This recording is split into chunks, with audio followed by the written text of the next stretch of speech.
La guerre de Troie, du sang partout, des têtes qui volent, des héros aussi. Comme Achille par exemple, dont tout le monde connaît le point faible, ou Ulysse, alias personne, qui a inventé ce magnifique cheval de Troie. Est-ce que vous êtes déjà demandé comment tout ça avait commencé ?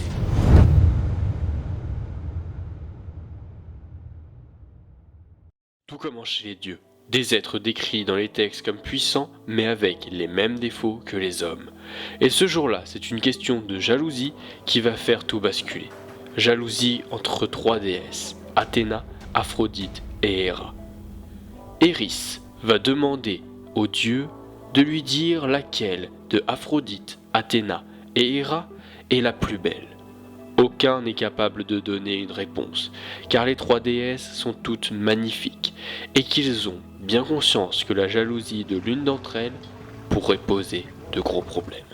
Les trois déesses décident alors de descendre de l'Olympe et d'aller voir le monde des mortels, où elles vont parler à Paris, fils de Priam, roi de Troie.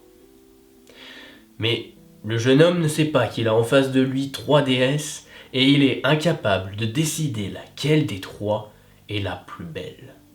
Héra va lui proposer tout d'abord de lui offrir le plus beau des royaumes.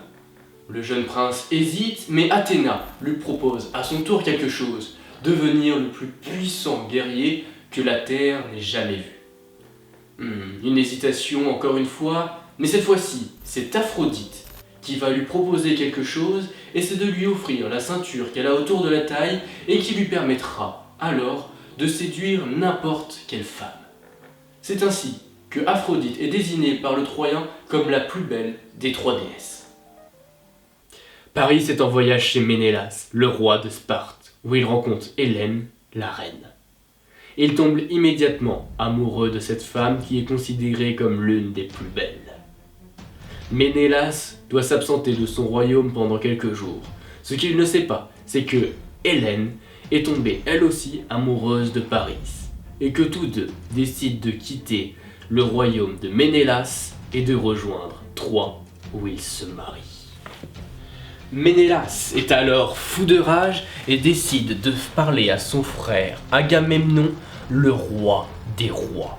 Agamemnon rassemble alors tous les rois grecs avec tous leurs soldats pour créer l'armée ultime et décide d'aller attaquer Troie.